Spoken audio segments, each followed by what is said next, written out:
Fine student. तो देखो आज क्लास में हम लोग न्यू टॉपिक पढ़ने वाले हैं, that is punctuation mark. Punctuation marks.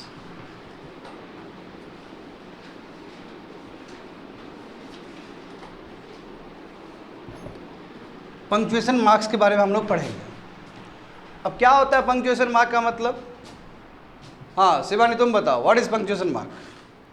जो सेंटेंस में हम यूज करते हैं जैसे क्वेश्चन मार्क, फुल स्टॉप, वो सेंटेंस का एक इंटीग्रल पार्ट है। ओके आलोक तुम बताओ क्यों यूज करते हैं, क्यों उसका इंटीग्रल पार्ट है? अटूट अंग क्यों है सेंटेंस का वो?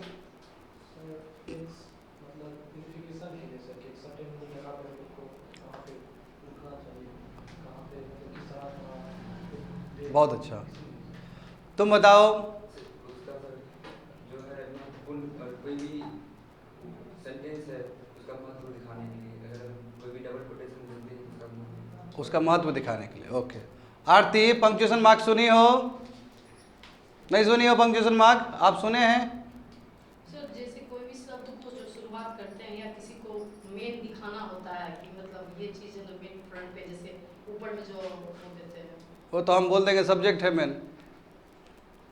अच्छा एक दो एग्जाम्पल दीजिए, चलिए एक दो एग्जाम्पल दीजिए तो पंक्चुएशन मार्क का। वो जो मतलब ऊपर में डॉट जो रहता है, हाँ हाँ बिल्कुल जो बिल्कुल। शुरुआत करते हैं या किसी एग्जाम में लिखते हैं कि ये चीज़ मेन इसका हाँ। मतलब किसी के बारे में ठीक। बताया जा रहा है, वो चीज़ होता है। You tell me what is the relevance of punctuation mark से सर हम लोग सेंटेंस में सर ब्रेकर डालते हैं ताकि सर एक का सेंस दूसरे पे सर अप्रोच कर, जैसे सर डायरेक्ट स्टेटमेंट हो गया फिर इनडायरेक्ट सर उसका प्रभाव उस पर पड़ता है सर, उसके लिए सर हम लोग कॉमा यूज करते हैं सर। अगर ठीक ठीक ठीक ठीक, तुम बोलो सेलजा। पंक्चुएशन मार्क्स में comma, full stop, question marks, quotation क्यों यूज करते हैं? बहुत अच्छा, ये टाइप्स हुआ, क्यों यूज करते हैं इसको? ये सब सेंटेंस को मतलब बताने के लिए कि किस सेंटेंस के लिए कौन सा मार्क्स यूज हो रहा है। चलो ठीक ठीक है, तुम बताओ प्रिया, पंक्चुएशन मार्क क्यों यूज करते हैं हम लोग? सर पीछे जो सर है उसमें कोटेड और अनकोटेड का यूज़ किया गया है ये बताने के लिए कि दोनों सेंटेंस इंडिपेंडेंट है सर। ऐसे आई मीन वहाँ पे जो किसी ने बोला है डायरेक्ट स्पीच है, इसका मतलब ये होता है। तुम बताओ, नाम क्या हुआ तुम्हारा? प्रेम। प्रेम, बताओ क्या होता है पंक्चुएशन मार्क? क्वेश्चन सर जब खत्म होता है तो उसके लास्ट में पड़ता है। हाँ तो वो भी एक पंक्चुएशन मार्क है। नहीं, question mark is also a kind of punctuation mark. हाँ जब सब गंगा में डुबकी मार ही रहे हैं तो शिवम तुम क्यों पीछे रहोगे? बताओ क्या होता है पंक्चुएशन मार्क? हाँ हाँ ठीक है, तुम बोलो प्रीति। कोई भी सेंटेंस को ना शॉर्ट फॉर्म में लिखने के लिए मतलब क्वेश्चन मार्क डाल के शॉर्ट फॉर्म में लिखने के लिए तो यहाँ पे लिखो। ठीक है, अपने अपने हिस्से का आंसर दिए हो, लिखो यहाँ पे। पंक्चुएशन मार्क हम लोग इसलिए लिखते हैं student, to clarify the meaning, meaning को क्लैरिफाई करने के लिए इन ए सेंटेंस।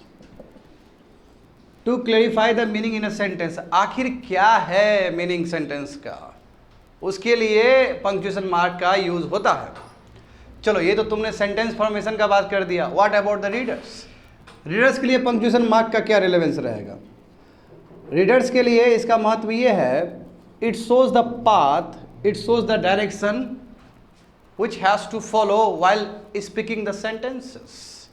यानी कि रीडर्स के लिए क्या है कि जब रीडर्स पढ़ता है, यार जब रीडर्स कोई सेंटेंस को पढ़े तो किस तरह पढ़े। अब जैसे मान लो कि वहाँ पे फुल स्टॉप और कॉमा है और तुम एकदम तेज़ी से पढ़ दिया तो गलत होगा ना तरीका। वहाँ पे यदि कॉमा आया है तो इसका मतलब you have to stop for a while, और यदि वहाँ पे फुल स्टॉप है तो अच्छे खासा तुम लोग को वेट करना पड़ेगा, अच्छा खासा वेट करना पड़ेगा यदि फुल स्टॉप आए। तो कहने का मतलब क्या हुआ? चलो ये to clarify the meaning in a sentence, ये लिखने के लिए। और फॉर रीडर्स के लिए क्या होगा पंक्चुएशन मार्क का मतलब? Readers to follow a direction, ठीक है, to follow a direction so that they can speak in a correct way, they can speak in a correct way, सही तरीके से वो बोल सके, रीडर पढ़ सके, इसलिए पंक्चुएशन मार्क का यूज होता है। कई बच्चे लोग क्लास में बोल चुके हो कि बहुत तरह अलग अलग टाइप्स के होते हैं पंक्चुएशन मार्क, है ना। फुल स्टॉप है, कॉलन है, सेमी कॉलन है, कॉलन है, एक्सक्लेमेशन मार्क होता है, डबल कोटेड होता है, सिंगल कोटेड होता है, एंड सो ऑन, बहुत सारे होते हैं, हाइफन होते हैं, डैश होते हैं, बहुत टाइप्स के होते हैं।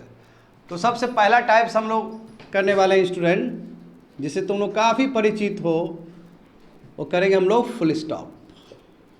फुल स्टॉप, फुल स्टॉप करेंगे।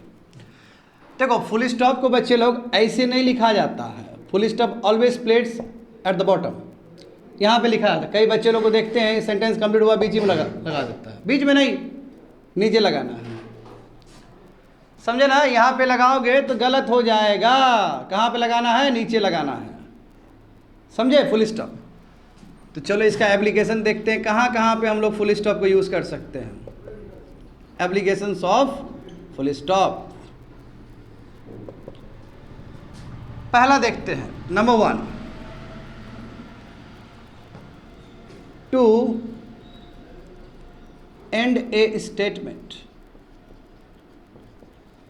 एक स्टेटमेंट को एंड करना है तो उस समय हम लोग क्या यूज़ कर रहे होते हैं, फुल स्टॉप को यूज़ कर रहे होते हैं। So simple. मेरा सवाल ये रहेगा आप लोग से कि स्टेटमेंट का मतलब क्या होता है। Karan, what is the meaning of statement? बताओ, स्टेटमेंट का मतलब क्या होता है?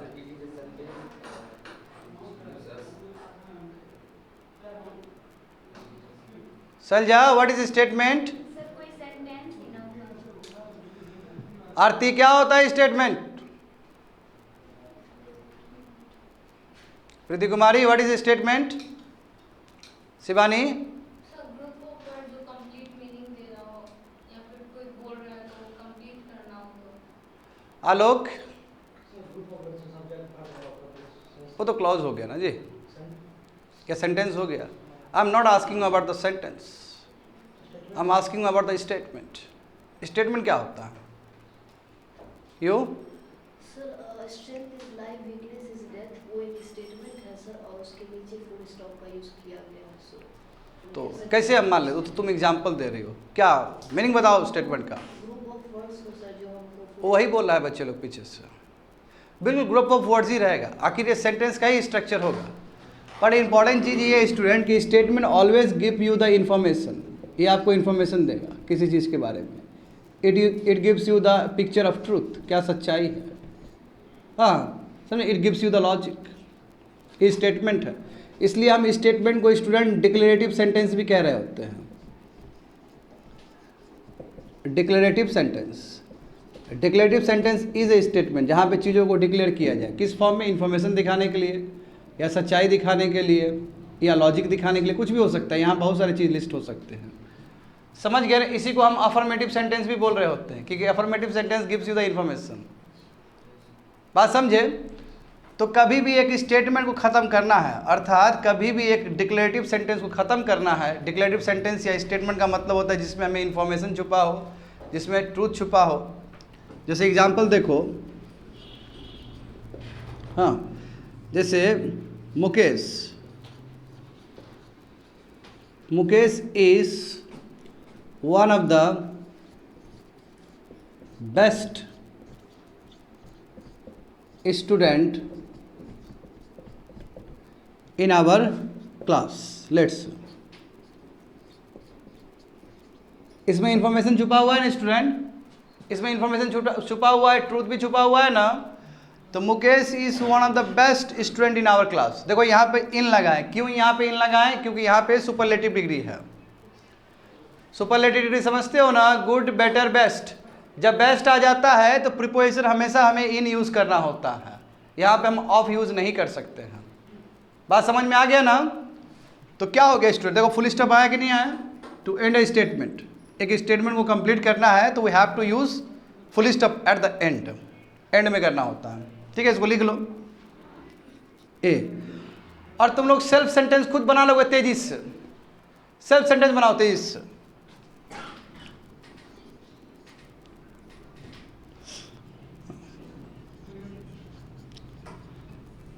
Ram Gupta is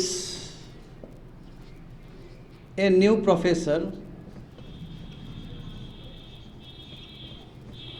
Ram Gupta is a new professor in this college. In this college. Ram Gupta is a new professor. You can write down of this college. ठीक है, क्योंकि superlative degree यहाँ पे यूज़ नहीं हुआ है. तो ये इन्फॉर्मेशन है ना, piece of information. Full stop कहाँ पे यूज़ किए हैं? Use at the end. तो इसको फटाफट लिख दो. पहला एप्लीकेशन क्या हुआ? एक कोई भी स्टेटमेंट को कंप्लीट करने के लिए, ख़त्म करने के लिए. समझे? स्टेटमेंट का मतलब होता है जहाँ पे इंफॉर्मेशन छुपा हो, जहाँ पे ट्रूथ हो. समझ गए ना स्टूडेंट? जहाँ पे डेटा हो. डेटा मतलब वही इंफॉर्मेशन हो. Statement can be your declarative sentence. Statement can be your affirmative sentence as well. Affirmative sentence भी हो सकता है. फटाफट लिखो, फटाफट सेल्फ सेंटेंस बनाओ स्टूडेंट.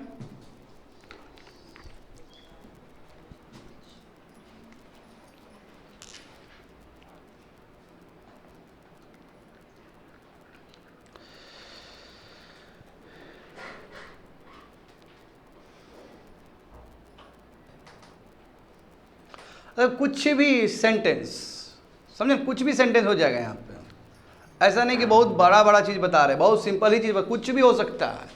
माई नेम इज, है ना, Karan Kumar is also your statement. Hype create करे और कुछ नहीं, सेम हर एक चीज़ ही स्टेटमेंट है. But at the same time हमें पता होना चाहिए कि स्टेटमेंट के अंदर होता क्या है. तुम लोग डर गया कि क्या पढ़ा रहे. Very easy. बट ये कि हमको यहाँ पे ना स्ट्रक्चर वाइज ना पढ़ना होगा. We have to study in structure wise. मिटा देना. ये पहला एप्लीकेशन हो गया. अच्छा, मैं तुम लोग से जानना चाहूँगा कि और कहाँ कहाँ देखे हो तुम लोग फुल स्टॉप को? बताओ कोई, बताइए तो. अंजलि, कहाँ पे देखें आप फुल स्टॉप को? और भी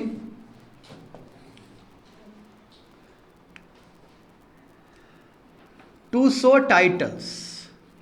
यदि टाइटल्स को दिखाना है तो उस समय भी हम फुल स्टॉप का यूज़ कर रहे होते हैं. To show titles. टाइटल्स जैसे एग्जाम्पल देखिए. हाँ, डॉक्टर श्याम. सर मिस्टर भी तो लगता है. बिल्कुल बिल्कुल, मैं आऊँगा वहाँ पे. डॉक्टर श्याम, है ना, doctor Shyam is a good professor in DU university, वही Delhi university. Doctor Shyam is a good professor in DU,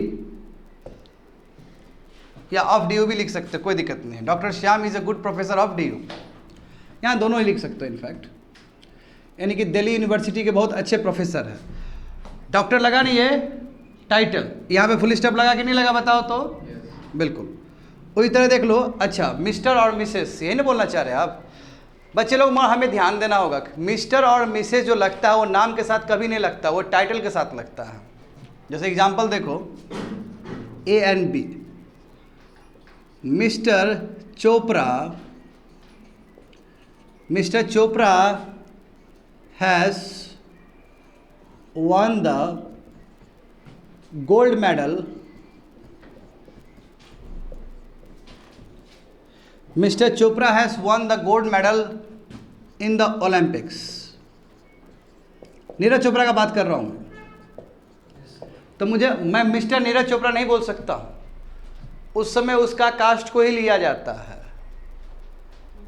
समझे? मिस्टर और मिसेस में क्या है कि आप पूरा नाम नहीं ले सकते. हम मिस्टर करण कुमार नहीं बोल सकते हैं. हमको बोलना हो तो मिस्टर कुमार बोलेंगे. मिस्टर करण कुमार नहीं होता है, मिस्टर कुमार या मिस कुमारी, ऐसा कुछ. तो इसलिए मिस्टर चोपड़ा है, मिस्टर नीरज चोपड़ा नहीं है. बात समझ में आ गया ना? उस समय मिस्टर का यूज़ करते. बोलिए.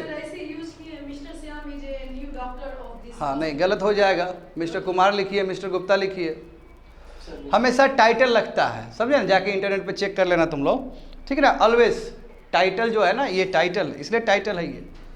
हमेशा तुम्हारा ये कास्ट ही लेगा, ये बीच का ही चीज़ लेगा. समझे? जैसे तुम लोग का अपना कास्ट होगा ना, बहुत सारे अलग अलग कास्ट से बैठे हो, तो बिल्कुल मिस्टर और मिसेस तुम्हारा जो भी कास्ट है. हाँ तो मिस्टर सिराज बोलो। नाम नहीं है वो, मोहम्मद तो बहुत आता है वहाँ पे। हाँ तो उसका आगे का भी नाम होगा, देखना बहुत बड़ा नाम होगा उसका, है ना। हाँ यही नियम है। ये हो गया ना, to show the titles we can also use full stop. Full stop use किया ना स्टूडेंट। हाँ हाँ ये हो गया ना, मिटा दे इसको, लिख लो फटाफट लिख लो, सेंटेंस बनाओ, अपना सेंटेंस बनाओ तेजी से, सेल्फ सेंटेंस बनाओ वहाँ पे।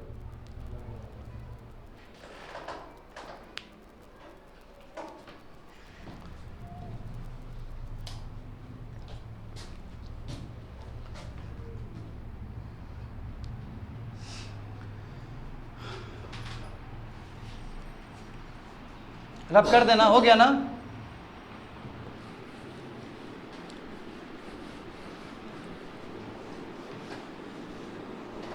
हाँ बताओ तो क्या क्या लिखे हो तुम लोग। करण सुनाओ जरा क्या लिखे हो सेकंड में।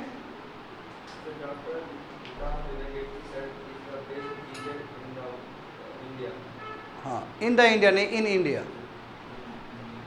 ठीक है ना, या ऑफ इंडिया। हाँ तुम बोलो क्या लिखे हो, जोर से। इस नाव, जोर से बोलो ना यार। ए अच्छा अच्छा ठीक है, बहुत अच्छा। डॉक्टर, डॉक्टर में पूरा नाम लिख सकते हो तुम, प्रोफेसर में पूरा नाम लिख सकते हो तुम, मिस्टर नहीं लिखा है उसने। तुम क्या लिखी हो आरती, सुनाओ जरा। बेस्ट टीचर, हाँ ठीक है। मिस्टर धोनी, ठीक ठीक ठीक।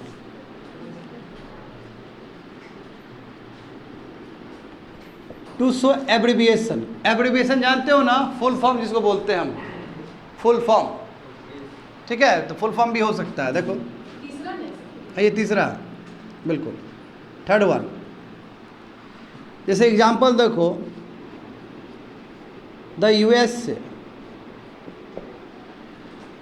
Is one of the most developed, it's one of the most developed country in the world। सही बात है कि नहीं बताओ तो। यहाँ पे इन्हीं लगाएंगे ना, क्योंकि वहाँ पर सुपरलेटिव डिग्री आ गया बच्चा लोग। मोस्ट, मोस्ट क्या है, सुपरलेटिव डिग्री है ना, इसलिए द लगा है यहाँ पे, और यहाँ पे लगा तो प्रिपोजिशन हमेशा इन आएगा, यही नियम है। द यूएसए का फुल फॉर्म क्या होता है, यूनाइटेड स्टेट्स ऑफ अमेरिका, है ना। तो U dot S dot A dot होगा, यहाँ पे भी डॉट लगता है, समझे। और हाँ देखो अभी के टाइम में क्या हो गया है, अब देखो स्टूडेंट ये समझने वाला चीज़ है, जानते हो कि लिटरेचर में बहुत चेंजेस होता है समय के साथ साथ। तो अब यदि हम यूएसए ऐसे भी लिखते हैं तो अंडरस्टूड है, it is a now acceptable.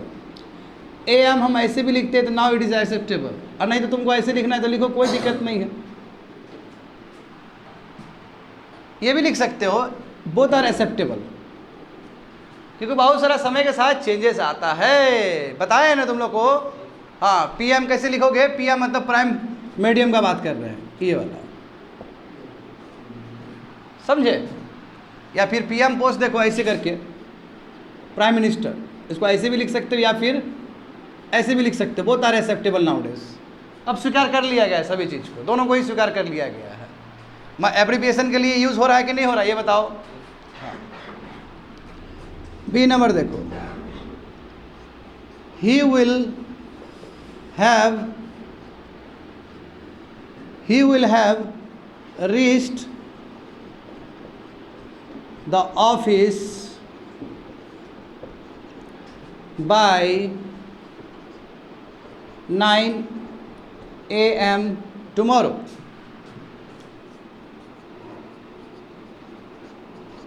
Use किए ना यहाँ पे, समझ गए ना। ऐसे मान लो कि यदि 9 AM से ही ख़त्म होता सेंटेंस, ऐसा भी तो हो सकता था कि चलो ये नहीं है, he will reach the office by 9 AM, ये बोल दिए। तो यहाँ पे डबल फुल स्टॉप लगाने की ज़रूरत नहीं है, एक ख़त्म हो गया तो इस सेंटेंस का फुल स्टॉप ही हो गया वो। यानी कहने का मतलब, मान लो कि ये सेंटेंस यहाँ पे ख़त्म हो जाता है, लेट्स ऐसे करते, he will have reach the office by 9 AM, let's, ये भी सेंटेंस तो सही है, कोई दिक्कत नहीं, टुमारो नहीं भी लिखो तो सेंटेंस सही है, कोई दिक्कत नहीं है। तो ए डॉट एम डॉट, फिर डॉट लिखने की ज़रूरत नहीं है, समझे? फिर डॉट लिखने की ज़रूरत नहीं है, एक डॉट में हो गया, एक डॉट में इसका एब्रीविएशन भी हो गया और वही डॉट में तुम्हारा फुल स्टॉप भी हो गया। बोथ आर एक्सेप्टेबल, समझ गए ना? डबल डॉट लिखना नहीं है, लिख लो इसको। एब्रीविएशन दिखाने के लिए भी हम लोग यूज़ कर सकते हैं। Write down your own sentence, अपना सेंटेंस लिखो तेजी से। ये सब भी लिखना है बच्चे लोग, ये फालतू का नहीं लिखे, सब चीज़ को लिखना है तुम लोग को, साइड में नोट करके लिख देना है। बोथ आर एक्सेप्टेबल नाउडेज, क्योंकि न्यूज़पेपर देखोगे तो ज़्यादातर इस तरह का ये वर्ड होगा, पीएम होगा, पी डॉट एम नहीं होगा, पीएम होगा। Now at acceptable.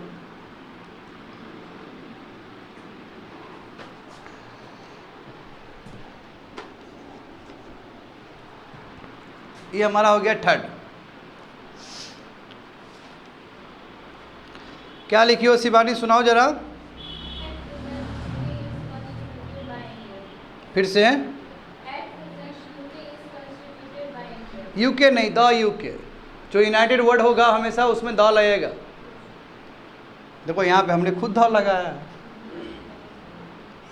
यूनाइटेड शब्द में हमेशा द लगता है, जो कंट्री का नाम एस से ख़त्म होता है हमेशा द लगता है उसमें। बेलारूस द लगेगा, इंडीज, वेस्ट इंडीज हमेशा द लगेगा, पहले बताया जा चुका है।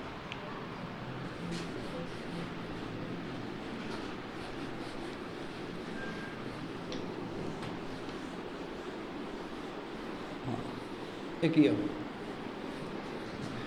फोर्थ देखो, फोर्थ वन सिंगल वर्ड। देखो single word, single word, single word used for greetings और कमांड। कमांड हो सकता है, कमांड किसका फॉर्म है? इंस्ट्रक्शन ना स्टूडेंट, कमांड मतलब इंस्ट्रक्शन। मान लो कोई सिंगल वर्ड है जो ग्रीटिंग्स और कमांड के बारे में रिप्रेजेंट कर रहा है, तो सिंगल वर्ड से भी हम सेंटेंस खत्म कर सकते हैं। कहने का मतलब ये हुआ, एग्जाम्पल समझो, स्टॉप। हाँ, बट प्रचलन क्या है, स्टार्टिंग में ऑक्सफोर्ड डिक्शनरी में क्या था कि आप जब कोई सिंगल वर्ड से ख़त्म कर रहे हैं कोई भी चीज़ को तो उसको डबल कोटेड कर दो। बट नाउ डेज हम लोग ऐसे भी लिख सकते हैं इसको, इट्स फाइन। जैसे गुड बाय,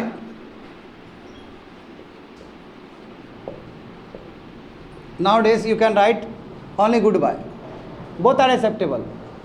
यदि आप ऐसे भी लिखते हो तो ठीक है, ऐसे भी लिखते हो ठीक है। जैसे बताया ना यूएसए, उसी तरह जैसे हाई है, फुल स्टॉप अंदर होगा बच्चे लोग।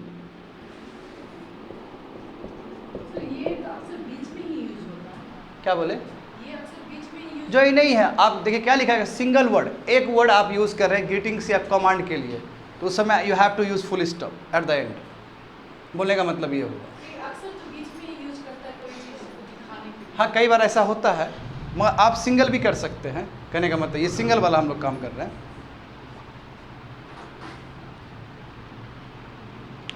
समझ गए ना स्टूडेंट? तुम लोग जल्दी फटाफट बना लो।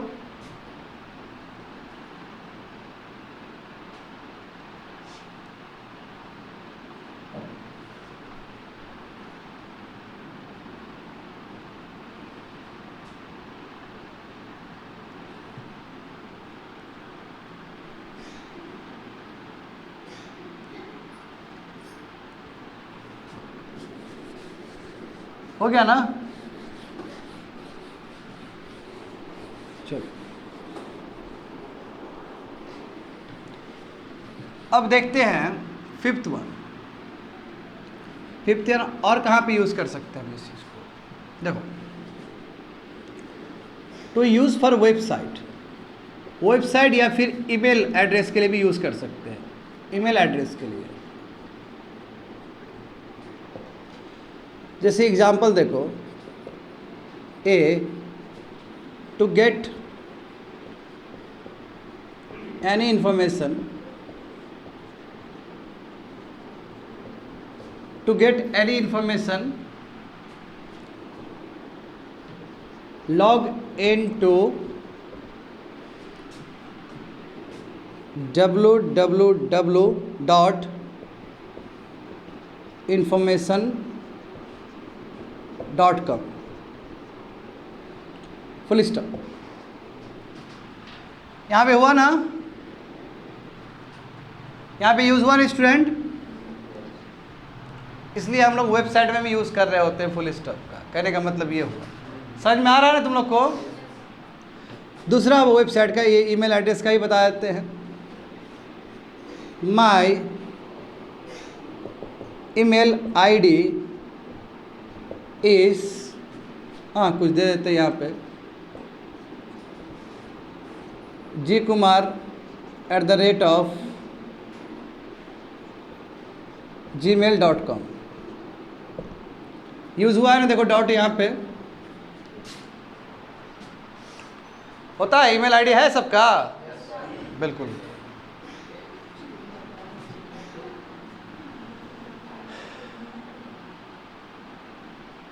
कहीं कोई दिक्कत हो गया एप्लीकेशन फुल स्टॉप का? सर ऐड का तो रेट वो भी उसमें ही आता है पंक्चुएशन हाँ वही पंक्चुएशन में आता है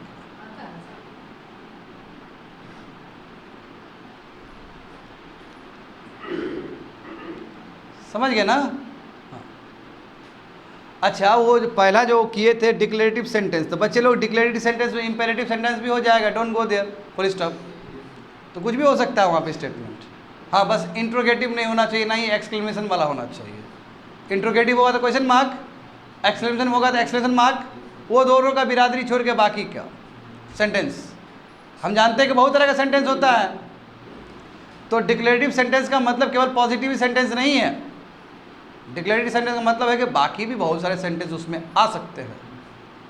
हाँ जैसे नेगेटिव सेंटेंस मान लो, he does not inform me, full stop, ये भी आ जाएगा, नेगेटिव सेंटेंस भी हो जाएगा उसके अंदर, क्योंकि वो भी तो इन्फॉर्मेशन ही है आपका। समझ में आ रहा है क्या बोल रहे हैं? बताओ, खुश हो। नहीं है ये, नहीं देंगे हम। ये नाम तो मेरा अभी पड़ा है ना, ये नाम तो हम अपना रख दिए, मेरा नाम दूसरा है, तो उस नाम से मेरा एड्रेस है। बताओ, इसमें खुश हो तुम? चलिए करो, ये तुम लोग अपना अपना नाम लिख देना है। एरर दिखाएगा इसमें कब खोलोगे तो।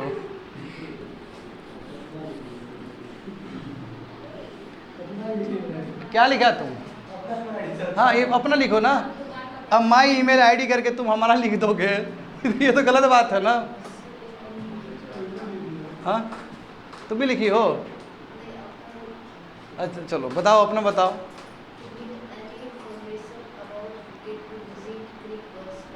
हाँ बहुत अच्छा। अच्छा मैं जब .com का बात कर रहा हूँ तो एक इन्फॉर्मेशन देना चाहूँगा जो सुबह क्लास में हम लोग बात किए थे। देखो बच्चे लोग, वेबसाइट में ना .nic होता है, याद है तुम लोग को? ये .nic जो है हमारा इंडिया का डोमेन है। ये कुछ भी चीज़, ये इंडिया का डोमेन है। .nic जो होता है ना भारत का डोमेन है। अलग अलग डोमेन होता है हर कंट्री का, ये भारत का डोमेन है, ठीक है, उसको लिख सकते हो। फर्क पीस ऑफ इन्फॉर्मेशन दे रहा हूँ तुम लोग को। सिमिलरली जो फ़ोन करते हैं हम लोग उसमें +91 होता है, ये भारत का है, समझे ना। तो सभी में होता है, इंटरनेट पे भी आपका अपना इंडिया का डोमेन है तो .nic होगा। हाँ in, बिल्कुल बिल्कुल, सॉरी .in, nic.in होता है ना। हाँ बिल्कुल बिल्कुल, कोई भी ऑफिशियल, जैसे उसने कहा है कि कोई भी ऑफिशियल खोलोगे तो ये आपको सप्लीमेंट करना पड़ेगा। ये सप्लीमेंट कर रहे हो, इसका मतलब अब इंडिया का डोमेन को यूज़ कर रहे हो। समझ गए ना स्टूडेंट? हाँ तो यहाँ पे ख़त्म हो गया फुल स्टॉप। फुल स्टॉप इस जगह पे यूज़ होता है। हो सकता है फ्यूचर में और भी फुल स्टॉप से तुम लोग इनकाउंटर करो, मैं इसके आसपास का ही चीज़ हो। समझ गए ना?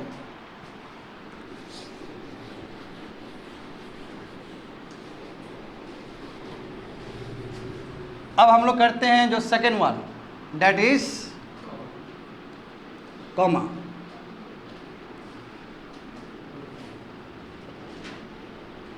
कॉमा कॉमा कैसे लिखा जाता है स्टूडेंट? ऐसे। कॉमा ऐसे नहीं लिखा जाता है, गलत हो जाएगा। कॉमा नीचे, समझे ना? अभी देख रहे हैं इंग्लिश राइटिंग ग्रुप में ना बच्चा लोग ना फुल स्टॉप पता है क्या दे रहा है? ये लो फुल स्टॉप, समझे? अरे थोड़ी फुल स्टॉप होता है, जैसे चिढ़ा रहा है हमको और कुछ नहीं है। सर आज आप बता रहे तो पता चला, लेकिन आज तो पता नहीं चला। नाम भी पता चलेगा, आपको भी नहीं पता। नहीं पता था जैसे सर। आप हिंदी में लिखते हैं ना तो मतलब वो पूरा उसका इंग्लिश में लिखते हैं। अब पता चला ना? तुमको पता था करण?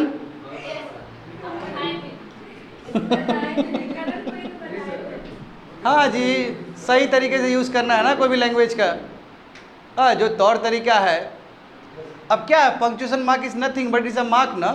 ये मार्क और साइन है जो हमें बता रहा है कि how to use in a correct way, sentence को किस तरह यूज़ करना है। ये सब मार्क है, समझे? मार्क है, साइन है, सिंबल है। इंग्लिश में तो उतना पता नहीं, लेकिन संस्कृत में यही कोमा अगर इधर सुधार हो जाए तो हाँ। पकड़ जाता है। नहीं नहीं, तो इंग्लिश में भी होता है। इंग्लिश आपको आता नहीं हो दूसरा विषय है। हाँ, आप लेकर आइए जहाँ पे सब्जेक्ट ही नहीं है, वर्ब भी नहीं है, काट देंगे हम पकड़ के। जैसे मेरा सर काटते रहते हैं। हाँ, हमको सबसे पहले ढूंढना होता है। बताओ मैं कई बार बोल चुका हूँ, है ना? बताओ वर्ब भी नहीं है, वर्ब भी गायब है। ओह माय गॉड, वर्ब सबसे एसेंशियल एलिमेंट है। देखो चलो इसका करते हैं। नंबर 1 एप्लीकेशन, ठीक है, लिख लोगे एप्लीकेशन। नंबर 1 देखते हैं। To separate a series of words, a series of words या फिर वर्ड ग्रुप्स। मैं बताऊंगा वर्ड ग्रुप्स और ये क्या होता है। To separate a series of words और वर्ड ग्रुप्स। एग्जाम्पल समझो। A, his project is logical, comma, comprehensive,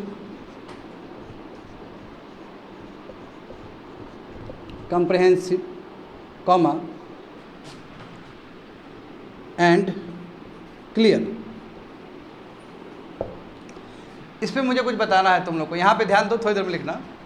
देखो बच्चे लोग कितना कॉमा है यहाँ पे, क्योंकि ये जो सीरीज ऑफ वर्ड्स का मतलब है it must be greater than 2, 2 से अधिक होना चाहिए। बात समझे ना? 2 से अधिक होना चाहिए। देखो यहाँ पे 2 से अधिक वर्ड आया है ना कि इसका प्रोजेक्ट कैसा है? बहुत ही लॉजिकल है, मतलब बहुत ही अच्छा है। लॉजिकल मतलब क्या? बहुत ही रैशनल है, लॉजिक से भरा हुआ है। क्या है? कॉम्प्रिहेंसिव, यानी कि पूरा डिटेल्ड है। और तीसरा क्या है? बहुत ही क्लियर है। अब देखो तुम लोग जो लिखते हो अपने कॉपी में, तो तुम लोग यहाँ पे 2 ही कॉमा यूज़ करोगे। हाँ, तुम लोग ऐसे ही करते हो ना, यहाँ कॉमा यूज़ करते हो, फिर ये कॉमा यूज़ नहीं करते हो, यहाँ पे डायरेक्ट एंड लिख देते हो। ऐसा होता है ना? बिल्कुल। देखो अब ये प्रचलन हो चुका है। अब तुम यहाँ पे कॉमा नहीं भी दोगे तो इट इज़ एक्सेप्टेबल। इसलिए जहाँ पे हम कॉमा दे रहे हैं, यानी कि एंड से पहले भी कॉमा दे रहे हैं, इस तरह का जो कॉमा होता है स्टूडेंट, इस कॉमा को हम लोग ऑक्सफोर्ड कॉमा कहते हैं। क्या कहते हैं? ऑक्सफोर्ड कॉमा कहते हैं। और तुम रियल में क्या हुआ बोलो? वो तो एंड के बाद होता है ना, ऑक्सफोर्ड वाला। नहीं, एंड से पहले होता है, समझे? आमतौर पे क्या होता है स्टूडेंट, सुनो, जब ब्रिटिश इंग्लिश होता है ना, ब्रिटिश इंग्लिश में तुम्हारा एंड से पहले या और से पहले भी कॉमा को यूज़ किया जाता है। ये किस लिए यूज़ करते हैं? ऑक्सफोर्ड कॉमा को हम सीरियल कॉमा भी कहते हैं, ठीक है? इसको हम क्या बोलते हैं? सीरियल कॉमा भी बोलते हैं। ये हम इसलिए करते हैं स्टूडेंट, टू अवॉइड कन्फ्यूजन, कोई कन्फ्यूजन नहीं रहे और पता लगे कि सब तुम्हारा अलग अलग चीज़ है, यानी कि लॉजिकल अलग है, कॉम्प्रिहेंसिव अलग है, क्लियर अलग है। टू अवॉइड कन्फ्यूजन, कन्फ्यूजन को अवॉइड करने के लिए हम लोग यूज़ करते हैं। कन्फ्यूजन स्पेलिंग लिख लेगा ना? कन्फ्यूजन में कन्फ्यूज नहीं हो जाएगा तुम लोग? हाँ, लिख लेना यार, उतना तो होना चाहिए। अब यहाँ पे समझो, तो क्या हम ये ऑक्सफोर्ड कॉमा यूज़ नहीं करेंगे तो क्या हमारा इंग्लिश गलत होगा? तो गलत नहीं होगा। Now day it is acceptable, अभी स्वीकार कर लिया गया है। पहले नहीं था, बिल्कुल नहीं था। देखो यहाँ पे देखो, इसका रीजन मैं बता रहा हूँ। देखो दुनिया में कौन सा कंट्री है बच्चे लोग जो बहुत ही पावरफुल है? यूनाइटेड स्टेट्स, यूनाइटेड स्टेट्स में भी इंग्लिश ही चलता है, वो उन लोगों का अपना इंग्लिश है, उसको बोलते हैं अमेरिकन इंग्लिश। क्या बोलते हैं उसको? अमेरिकन इंग्लिश बोलते हैं। बाबू जिसका टेक्नोलॉजी इतना प्रचंड हो, है ना, इतना बड़ा हो, तो पूरा दुनिया पे दबदबा तो क्रिएट करेगा ही। जिसका अपना गूगल हो, जिसका अपना फेसबुक हो, जिसका अपना माइक्रोसॉफ्ट हो, वो तो अपना कल्चर को थोपेगा ही थोपेगा। मानते हो इस बात को? इसलिए जो ओरिजिनल जो ऑक्सफोर्ड का इंग्लिश है वो कहीं बदल दिया है अपने अपने स्टाइल से। जैसे मैं एक एग्जांपल तुमको बहुत खूबसूरत एग्जांपल देता हूँ। होटल, होटल का मतलब जानते हो? रेस्टोरेंट टाइप का होटल, जहाँ पे हम लोग फूडिंग एंड लॉजिंग दोनों का व्यवस्था होता है। यूनाइटेड स्टेट्स में होटल शब्द ही नहीं है, मोटेल कहा जाता है। अब मोटेल का मतलब क्या है? जहाँ पे पार्किंग व्यवस्था हो। तो देखो यूनाइटेड स्टेट्स इतना खूबसूरत कंट्री है कि हर होटल में ही पार्किंग व्यवस्था है, तो होटल वर्ड ही हट गया, हम बन गया मोटल। अब वहाँ पे मोटल का मतलब होटल, तब अब वो लोग होटल बोलेगा ही नहीं, वो लोग बोलेगा मोटल। अब नाम आस्ते आस्ते आ जाएगा ना, फिर पूरा कंट्री पे पता चला तुम्हारा ढाबा है, तुम मोटल बोले जा रहे हो। हाँ, है ना, समझ गए ना मोटल का मतलब? तो कहने का मतलब क्या हुआ? क्यों इतना क्यों बोले हैं? ये तर्क क्यों दिए? ये तर्क इसलिए दिए स्टूडेंट कि जब आपका टेक्नोलॉजी बढ़ जाता है तो आप कोशिश करते हो अपने आइडेंटिटी को पूरा दुनिया में प्रेजेंट करो या फिर उसके ऊपर इन्फ्लुएंस करो दूसरे लोग को। मगर चूंकि भारत का भी जो अंग्रेजी है वो पूरा ऑक्सफोर्ड से लिया गया है। हाँ, ये अलग बात है कि भारत के अंग्रेजी भी थोड़ा डिफरेंट है। जैसे मैं बेस्ट एग्जांपल देता हूँ, जैसे हमारे अंग्रेजी में, हमारे इंग्लिश में ना हैविंग वर्ड बहुत ज़्यादा यूज़ करते हैं। हैविंग, हैविंग कुछ भी होगा बोलेगा I am having coffee, I am having T, I am having water, ठीक है, ये सब बोल दोगे।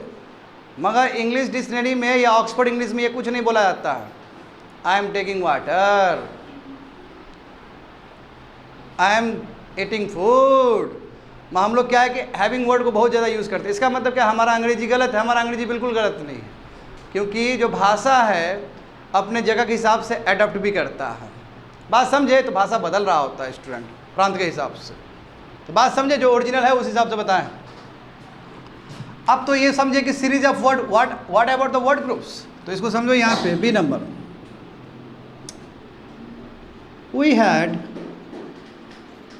we had tea, comma,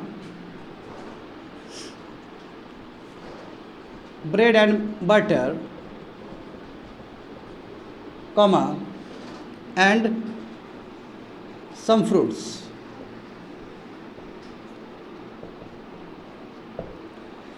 अब यहाँ पे देखो, कॉमा यहाँ पे भी है, कॉमा यहाँ पे भी है। ये कॉमा कौन सा होगा? ऑक्सफोर्ड कॉमा ये हो जाएगा ना बच्चा, क्योंकि देखो एंड से पहले कॉमा है कि नहीं है? ऑक्सफोर्ड या सीरियल कॉमा हो गया ना भाई। यहाँ पे देखो, इसको हम क्या बोलेंगे? ब्रेड एंड बटर को बोलेंगे ये वर्ड ग्रुप है, ये एक साथ आया है। उसके लिए आपको यहाँ पे अब कैसे पता चला? अब देखो यहाँ पे देखो कितना इंपॉर्टेंट है, यहाँ पे ये वाला ऑक्सफोर्ड कॉमा कितना इंपॉर्टेंट है, ये समझो इस बात को। ये तुम यहाँ पे अभी मत लिखना कुछ भी, मान लो कि यहाँ पे तुम कॉमा नहीं देता तो तुमको लगता है तो सब तो एक ही सीक्वेंस में है। We had tea, bread and butter and some fruits, तो मीनिंग हो सकता था थोड़ा वो हो जाए, अनक्लियर हो जाए। थैंक्स टू ऑक्सफोर्ड कॉमा कि जो तुमको बता रहा है कि ब्रेड एंड बटर एक साथ है, टी अलग है और फ्रूट्स अलग है। तो कई बार आपका जो ऑक्सफोर्ड कॉमा है वो कन्फ्यूजन को दूर करता है। देखो ये बेस्ट केस है, समझे ना? तो कॉमा लिख लो यहाँ पर अच्छे से।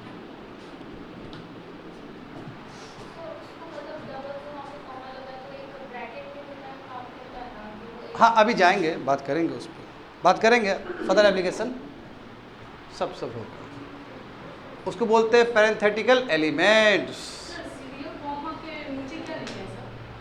क्या बोले? टू अवॉइड कन्फ्यूजन है, कन्फ्यूजन।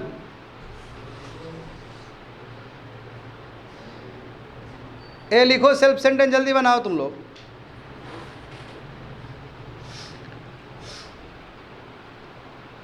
WG का मतलब क्या होता है?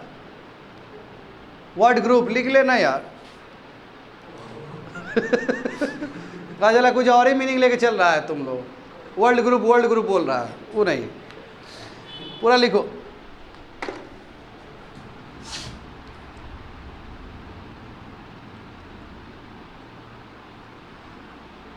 अच्छा वहाँ पे स्पेस है स्टूडेंट, एक हमको भी दिमाग में याद आया, एक हमको लग रहा था एक छूट गया है, पहले इसको लिख लो, मिटा दे, ये हो गया ना ये। हाँ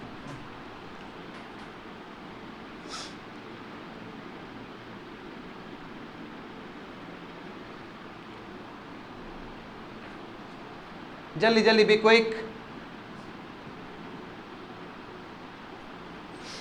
हो गया। अच्छा स्टूडेंट, अभी मुझे याद आया कि एक कोई छूट गया है एप्लीकेशन, किस में बताओ तो? फुल स्टॉप में। तो मैं वहाँ पे स्पेस होगा ना थोड़ा सा, तुम लोग के पास स्पेस नहीं दिया है तुम लोग? हाँ है ना स्पेस? स्पेस है सबके पास? वहाँ पे एक लिख लो, अभी याद आया मुझे। हाँ फर्स्ट वाला, सॉरी फॉर इनकन्वीनियंस। देखो टू शो डेसिमल, डेसिमल को भी use, to show decimal in number, ये किसके लिए लिखा रहे हैं हम लोग? फुल स्टॉप के लिए। एक ये छूट गया था अभी, मुझे अभी याद आ गया। देखो डेसिमल को नंबर में दिखाने के लिए हम, हाँ उधर जाइए पीछे, बैक जाइए, वहाँ पे लिख लीजिएगा। कितना नंबर हुआ था? 5th नंबर हुआ था ना, ये 6th कर लो। To show decimal in number, जैसे एग्जाम्पल देखो, तुमको लिखना है 10,000, सॉरी जैसे एग्जाम्पल ही दे देते, रुक जाओ इसका, ये 6th एप्लीकेशन है, to show decimal in number. Example ये देखते हैं, इंडियन इकोनॉमी हैज़ बीन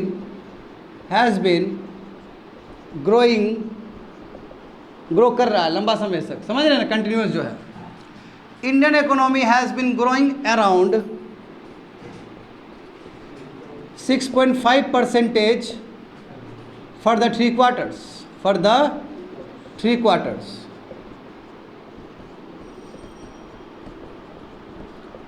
देखो स्टूडेंट यहाँ पे यूज़ किए ना डेसिमल के लिए, नीचे कर दो इसको, हाँ डेसिमल किए है ना, यहाँ पे डेसिमल के लिए भी यूज़ कर सकते हैं हम लोग फुल स्टॉप का। हाँ ये छूट गया था। देखो दूसरा देखो, he has scored 87.5% in the board exam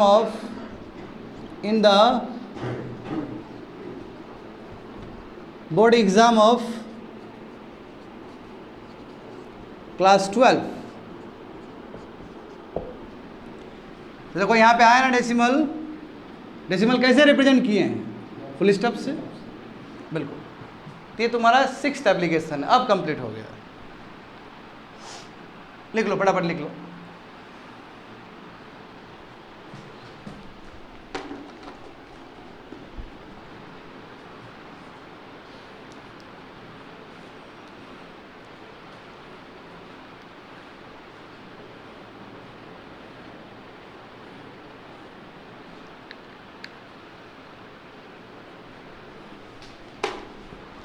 अब मुझे ये मीनिंग समझाने की ज़रूरत है तुम लोग को?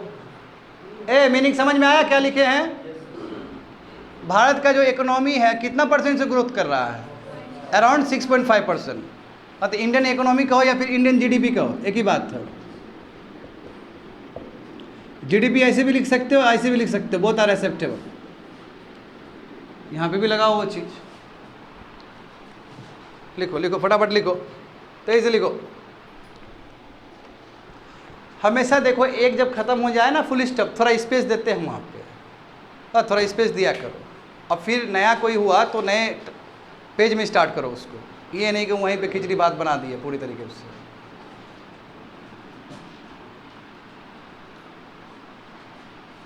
हो गया ना?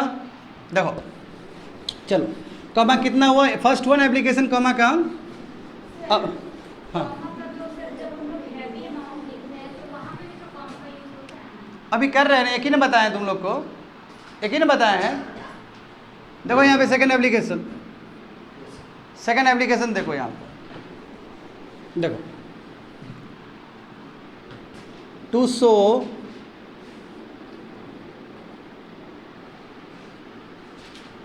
कोऑर्डिनेट एडजेक्टिव को भी शो करने के लिए हम लोग कॉमा का यूज़ कर सकते हैं। क्या होता है ये कोऑर्डिनेट एडजेक्टिव्स? तो पहले एग्जाम्पल समझते हैं। देखो example A, he is smart, kind and intelligent.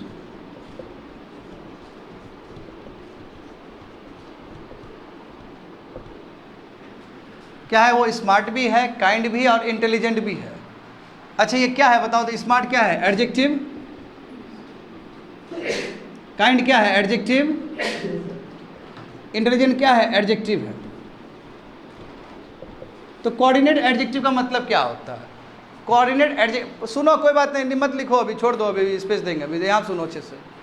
Coordinate adjective का मतलब होता है कि यदि हम इसको इंटरप्लेस कर दें, इंटरचेंज कर दें, यहाँ पे यदि हम काइंड लिख दें, हाँ काइंड को हम यहाँ पे लिख दें, इंटेलिजेंट को बीच में लिख दें, तो मीनिंग कोई चेंज होने वाला नहीं है, सब इंडिपेंडेंट है। तो इस चीज़ को, यानी कि जो एडजेक्टिव इंडिपेंडेंट है उस चीज़ को भी शो ऑफ करने के लिए हम लोग कॉमा का यूज़ कर सकते हैं। अच्छा इससे पहले जो लिखाए थे तुम लोग को, हिज प्रोजेक्ट, हिज प्रोजेक्ट देखो क्या लिखे हैं वहाँ पे, his project is logical comma comprehensive comma and clear, वो भी यही है, कोऑर्डिनेट एडजेक्टिव ही है ठीक से देखोगे तो, क्योंकि क्लियर पहले भी लिख सकते थे, लॉजिकल लास्ट में भी लिख सकते थे, कॉम्प्रहेंसिव बीच में भी लिख सकते थे या फर्स्ट में भी लिख सकते थे, कोई दिक्कत नहीं होगा सेंटेंस के मीनिंग में। यानी कि कोई एडजेक्टिव कहीं पे भी प्लेस कर दे और सेंटेंस में कहीं पे भी कोई दिक्कत ना हो, तो उस तरह का एडजेक्टिव को क्या कहते हैं? कोऑर्डिनेट एडजेक्टिव या coordinative adjective, both are same. बात समझ गए ना? क्योंकि इट एक्ट्स, एडजेक्टिव क्या मॉडिफायर है। स्मार्ट हुआ, काइंड हुआ, इंटेलिजेंट हुआ, किसको मॉडिफाई कर रहा है? इसको मॉडिफाई कर रहा है, ही को मॉडिफाई कर रहा है, यानी कि प्रोनाउन को कर रहा है। और हम जानते हैं कि एडजेक्टिव कैन मॉडिफाई नाउन और प्रोनाउन। बात समझ में आ गया ना? तो यहाँ पे बच्चे लोग यदि काइंड भी लिखोगे, यहाँ पे यदि इंटेलिजेंट भी लिखोगे, यहाँ पे भी स्मार्ट भी लिखोगे, तो कोई सेंटेंस में कोई बदलाव नहीं होगा, मीनिंग सेम ही रहेगा। समझ गए ना? इसको लिखो, अपना सेंटेंस लिखो फटाफट तेजी से।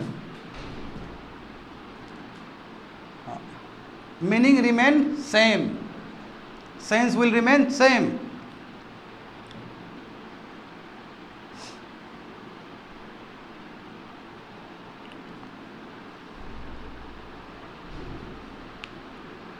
ये कौन सा कॉमा हो गया? ये वाला।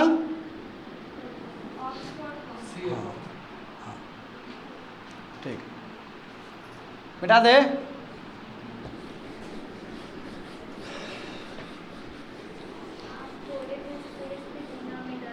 ए जल्दी लिखो ना तब, इतना तो तुम इंटेलिजेंट भी हो, स्मार्ट भी हो, काइंड भी हो, और कहीं पे भी लिखो। बढ़िया बात है, कहीं पे मिट भी गया तो कहीं पे भी लिखो, मीनिंग सेम ही रहेगा उसका। ठीक, देखो क्या करे, वो सब चीज़ को पढ़ाना है जो सुबह पढ़ाए हैं, समझे? अब देखो यहाँ पे समझते हैं। हाँ देखो पहले इसको कर लेते पहले। हाँ टू सो यहाँ पे देखना, आप बढ़िया से देखना, ये जो बच्चे लोग बोल रहे हो। To show non restrictive clause, यदि नॉन रिस्ट्रिक्टिव क्लॉज को यूज़ करना है, या फिर पैरेंथेटिकल एलिमेंट्स को शो करना है, अभी जो लिख रहे हैं ना, अभी मेरे साथ लिख सकते हो तुम लोग, अभी एक्सप्लेन नहीं कर रहे हैं। To show non restrictive clause slash parenthetical elements, that time also we can use comma. Example समझो क्या बोलना चाह रहे हैं। Football, football comma a famous sport,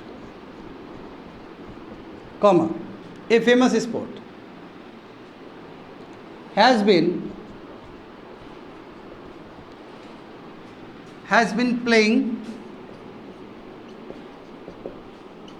since old times, बहुत दिन से खेला जा रहा है ये, है ना? फुटबॉल क्या आज का बना हुआ चीज़ है क्या? बहुत पहले से चल रहा है फुटबॉल, क्रिकेट। बी देखो, new Delhi, comma where G20 where G20 summit has held, comma यहाँ पे भी, कॉमा यहाँ पे भी, भूलना मत गलती से भी, दोनों तरफ कॉमा है. New Delhi where G20 summit has held is the capital of India. Capital of India. समझ गए? ये दो सेंटेंस हो गया. अब ये दो सेंटेंस में क्या अंतर है तो समझ में आ रहा होगा तुम लोग को. यही ना बोल रही थी तुम? बिल्कुल, उसके लिए हम तैयार रखे थे सेंटेंस को, अच्छा वाला सेंटेंस. ये हुआ ना, करंट अफेयर्स का डाल दिया इसमें. देखो अब यहाँ पे ध्यान दो. अब रुकना पड़ेगा तुम लोग को. हो गया बाबू, छोड़ दो सभी चीज़ को. देखो यहाँ पे, अच्छा क्लाउज है. क्लाउज का मतलब क्या होता है बताओ? क्लाउज का मतलब ग्रुप ऑफ वर्ड्स है ना, जिसमें क्या हो, वर्ब हो और सब्जेक्ट हो, दोनों ही प्रेजेंट हो. नहीं, उसको बोलते हैं ग्रुप ऑफ वर्ड्स. यानी कि नॉन रिस्ट्रिक्टिव क्लाउज को भी हम यूज़ कर सकते हैं with the help of comma. Non restrictive clause का मतलब है कि ये कोई इम्पैक्ट नहीं डालेगा सेंटेंस में, ये आपको एक्स्ट्रा इन्फॉर्मेशन देगा. It gives you extra information. और यदि आप ये नहीं भी लिखोगे सेंटेंस में तो सेंटेंस में कुछ होने वाला नहीं है, कोई दिक्कत नहीं है. It gives you always extra information. अब देखो, एक्स्ट्रा इन्फॉर्मेशन बहुत तरीके से दिया जा सकता है. Extra information can be given, या तो क्लॉज के फॉर्म में भी हो सकता है एक्स्ट्रा इन्फॉर्मेशन, या फिर वो फ्रेज के फॉर्म में भी हो सकता है. क्लॉज फॉर्म में भी. क्लॉज का फॉर्म मतलब क्या है? ग्रुप ऑफ वर्ड जिसमें वर्ब हो और सब्जेक्ट हो. बढ़िया सुनना है. और फ्रेज का मतलब क्या है? ग्रुप ऑफ वर्ड जिसमें सब्जेक्ट और वर्ब ना हो. ग्रुप ऑफ वर्ड्स है बट उसमें सब्जेक्ट और वर्ब नहीं है. अब तुम बताओ, तुम लोग बताओ. यहाँ पे football comma a famous sport, बताओ ये फ्रेज है कि क्लॉज है? क्या है ये? क्या है ये? हाँ, ये फ्रेज है. ये कैसे हो गया क्लॉज? वर्ब है यहाँ पे क्या? वर्ब नहीं है यहाँ पे. कैसे बन गया क्लॉज? 3 वर्ड है ना. और ये किसके बारे में बोल रहा है? फुटबॉल के बारे में. यदि हम ये नहीं भी लिखते तो कुछ होता दिक्कत? कुछ दिक्कत नहीं होता है, क्योंकि ये क्या है? एक्स्ट्रा इन्फॉर्मेशन दे रहा है फुटबॉल के बारे में. तो football a famous sport has been playing since old times. इसको हम ऐसे भी बोल सकते थे, football has been playing since old times. बात एक ही है, मगर ये जो कॉमा लगा के हमने क्या किया, ये बताना चाह रहे कि फुटबॉल बहुत ही प्रसिद्ध गेम है, प्रसिद्ध स्पोर्ट है. ये फ्रेज हुआ ना, ग्रुप ऑफ वर्ड्स जिसमें वर्ब और वो नहीं है, सब्जेक्ट नहीं है. अब यहाँ पे देखो बच्चे लोग, यहाँ पे देखो. New Delhi where G20 summit has held, बताओ ये क्या फ्रेज है कि क्लाउज है? ये क्लाउज है. बोलो कि सर सब्जेक्ट क्या है? तो बाबू वेयर से सब्जेक्ट बता दिया है. वेयर जैसे लगा इसका मतलब सब्जेक्ट बताने की कोशिश कर रहा है कि वो दिल्ली है, क्योंकि न्यू दिल्ली के रिलेटेड है वो वहाँ पे. तो यहाँ पे न्यू दिल्ली भी हो गया, यहाँ पे तुम्हारा हेल्ड भी हो गया, वर्ब आ गया ना.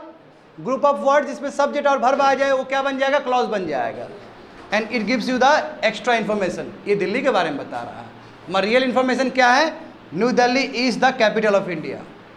मैं न्यू दिल्ली के बारे में खास बात क्या बता दिया कि न्यू दिल्ली वो जगह है जहाँ पे G20 समिट अभी हुआ है. अच्छा देखो, मैंने यहाँ पे रिसेंटली वर्ड भी यूज़ नहीं किया, क्योंकि हम जानते हैं प्रेजेंट पार्टिसिपल का एक एप्लीकेशन जान रहे हो तुम लोग. यदि कोई चीज़ पास्ट में हुआ है और अभी भी न्यूज़ में है तो उसको हमेशा प्रेजेंट परफेक्ट टेंस में लिखते हैं. याद है? याद है बढ़िया से? तो यदि मैं यहाँ पर रिसेंटली नहीं भी लिखूँ तो बात एक ही है कि वो हुआ है और उसका असर अभी तक है, न्यूज़ में है वो. समझ में आ रहा है? हाँ, पूरा दे रहा है तुम अलगे धुन में. New Delhi where G20 summit has held comma is the capital of India. लिखो यहाँ पे. एक फ्रेज और क्लॉज पहचानने नहीं आ रहा ठीक से, लिखो. 50 बार क्लास ले चुके हैं फ्रेज और क्लॉज का.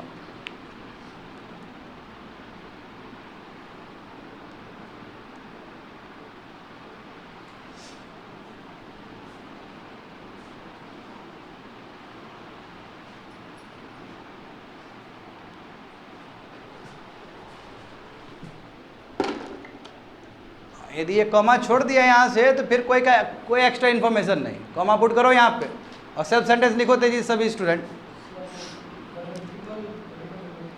हाँ, पैरेंथेटिकल मतलब ही होता है एक्स्ट्रा इन्फॉर्मेशन. एक्स्ट्रा इन्फॉर्मेशन दोनों एक ही चीज़ है. Extra information it can be may be in the form of clause और फ्रेज, एक ही चीज़ है, इसलिए स्लैश कर दिए हैं वहाँ पे.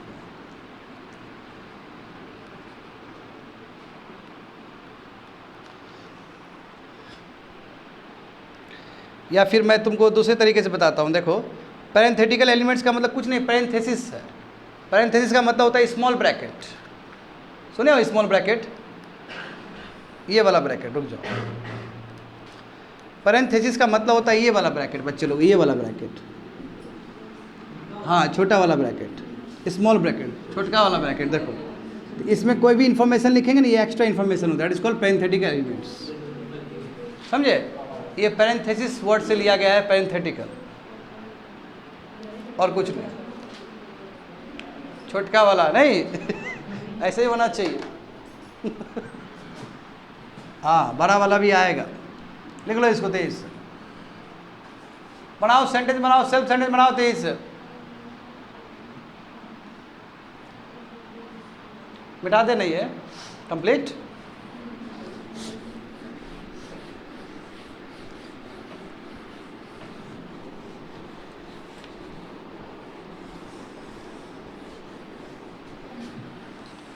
थर्ड एप्लीकेशन ना,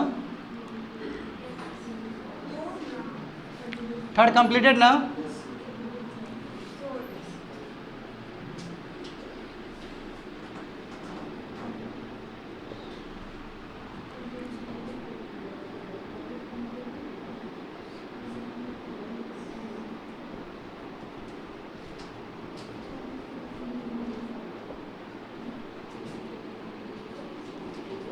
बच्चा लोग यहाँ पे बुद्धि लगाओ फिर से। सब ऑर्डिनेट क्लॉज का मतलब क्या होता है? Dependent clause. सब ऑर्डिनेट क्लॉज का मतलब डिपेंडेंट, जिसमें इफ आए, वाइल आए, ऐसा वर्ड अटैच हो, सिंस आए, समझे, बिकॉज आए, ऑल्दो आए, दैट्स कॉल्ड डिपेंडेंट क्लॉज। क्या बोलते हैं इसको? Dependent clause. और जो मेन क्लॉज क्या होता है हमेशा? मेन क्लॉज क्या होता है हमेशा? जो डिपेंड नहीं है। हाँ, जो independent clause,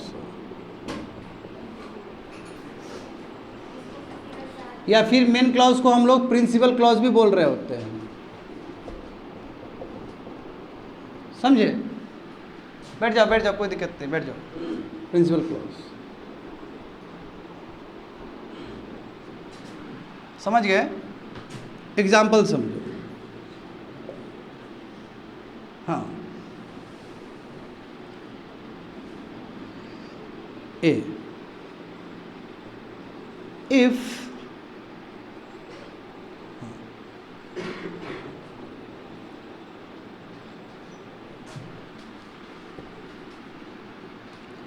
if any doubts, if any doubts come, if any doubts come while reading the newspaper,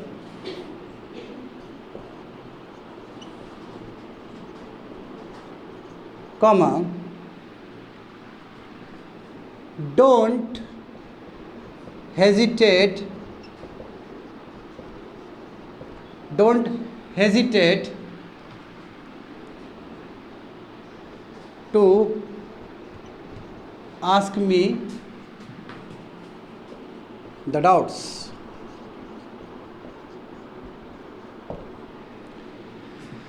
If any doubts come while reading the newspaper, यानी कि बच्चे लोग जो तुम लोग न्यूज़पेपर पढ़ते हो, कोई भी डाउट आए तो डोंट हेजिटेट। हेजिटेट होने की ज़रूरत नहीं है, समझे ना, घबराने की ज़रूरत नहीं है, तुम आके हमसे पूछ सकते हो डाउट्स। ये है सेंटेंस का मतलब। देखो इफ़ आया ना, देखो यहाँ से लेके यहाँ तक, यहाँ से लेके यहाँ तक कौन सा क्लॉज हो गया? DC। क्यों? क्योंकि इफ वर्ड है इसलिए। अब इसमें देखो क्या है? Any doubts, subject, verb, qualify हो गया ना क्लॉज का।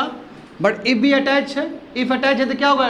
मतलब नहीं लिखना अभी, तो क्या वो DC हो जाएगा, डिपेंडेंट क्लॉज हो जाएगा।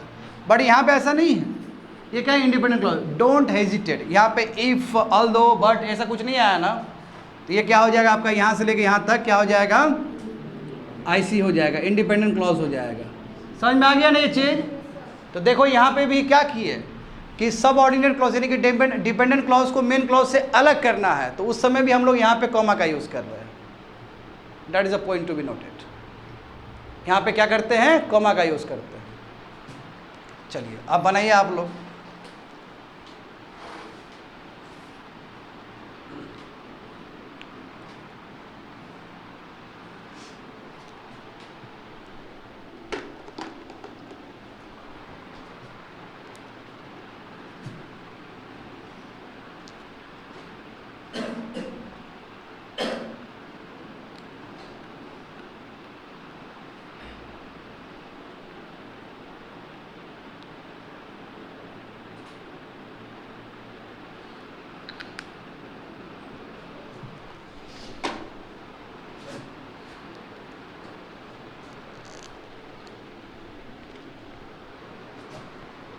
जल्दी लिख लो।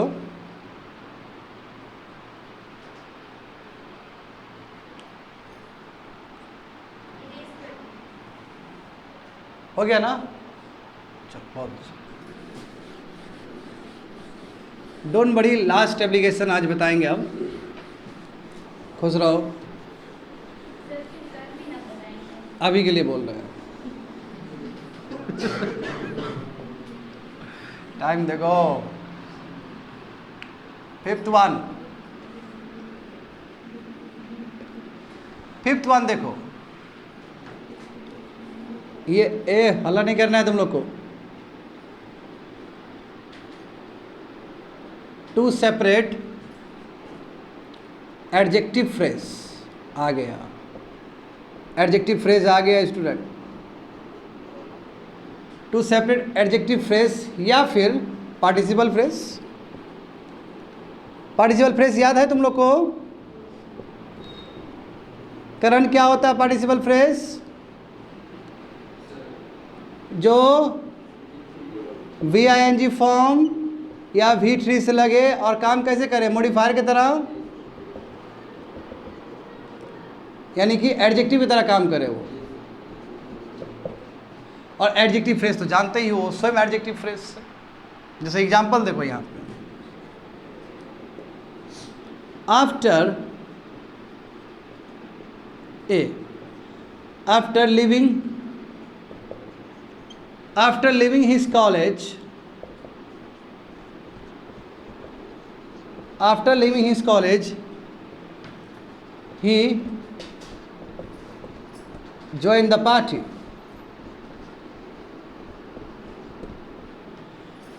बताओ बच्चे लोग, ये आफ्टर लिविंग हिज कॉलेज, ये जो है ये ग्रुप ऑफ वर्ड्स है। ये क्या है? ग्रुप ऑफ वर्ड्स है। किसके बारे में बोल रहा है ये? ही के बारे में, ही के बारे में। आफ्टर लिविंग हिज कॉलेज कौन कर रहा है? ही कर रहा है ये। तो ये ही को मॉडिफाई कर रहा है। ऐसे एडजेक्टिव को क्या बोलते हैं? Adjective phrase. ये फ्रेज किस तरह काम कर रहा है? एडजेक्टिव की तरह, इसलिए हम उसको क्या बोलते हैं? एडजेक्टिव फ्रेज कहते हैं। याद है तुम लोग को एडजेक्टिव चैप्टर पढ़ाए थे, फ्रेज क्लॉज। तो देखो एडजेक्टिव फ्रेज को भी अलग करने के लिए कॉमा यूज किए ना। ये पूरा क्या कर रहा है? ये जो पूरा ग्रुप ऑफ वर्ड्स दिख रहा है तुमको, ये फ्रेज हो गया। और ये फ्रेज कैसा काम कर रहा है? एडजेक्टिव की तरह काम कर रहा है, इसलिए एडजेक्टिव फ्रेज। एडजेक्टिव का मतलब होता है नाउन या प्रोनाउन को मॉडिफाई करे वो। और ही को मॉडिफाई कर रहा है कि नहीं कर रहा है?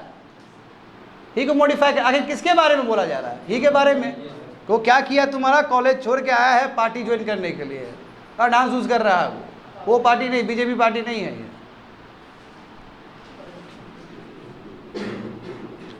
और जो मेरा सबसे फेवरेट है वो मैं लिखा देता हूं तुम लोग को,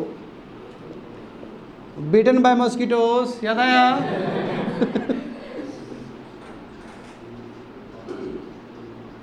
beaten by mosquitoes comma we could not, क्या होगा Salja? Beaten by mosquitoes we could not sleep. यहाँ पे लिख देना द होल नाइट, और मत पूछना कहाँ पे लिखा गया है। समझ गए ना? हो गया, यहाँ पे लिख के फुल स्टॉप। समझे? Beaten by mosquitoes we could not sleep the whole night. अब ये क्या है बच्चे लोग? ये बताओ, क्या ये एडजेक्टिव फ्रेज है? नो, ये क्या है? पार्टिसिपल फ्रेज है। क्यों? क्योंकि V3 से स्टार्ट हुआ है, ये V3 से स्टार्ट हुआ है। And but beaten by mosquitoes किसके बारे में बोल रहा है? हुई के बारे में, तो हुई को मॉडिफाई कर रहा है ना। तो इसलिए स्टूडेंट, चाहे वो एडजेक्टिव फ्रेज हो चाहे पार्टिसिपल फ्रेज हो, both are working as a adjective, दोनों ही एडजेक्टिव या फिर मॉडिफायर के रूप में काम कर रहे होते हैं। और दोनों को सेपरेट करना है तो we have to use comma. कोई दिक्कत समझने में? हाँ, अभी तो समझ रहा है, एग्जाम के टाइम में भूल जाएगा सब।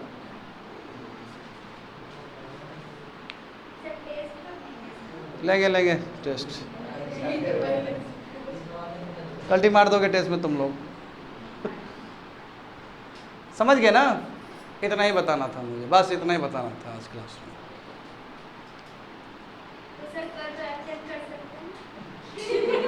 आज तुम लोग कहाँ बात सुन रही हो? तुम फुल स्टॉप देख ही नहीं रही हो हमारा। हम क्या बोल रहे हैं? आज की क्लास में, फिर कल का क्लास भी आज का क्लास बनेगा। चलो ठीक है, दैट्स इट।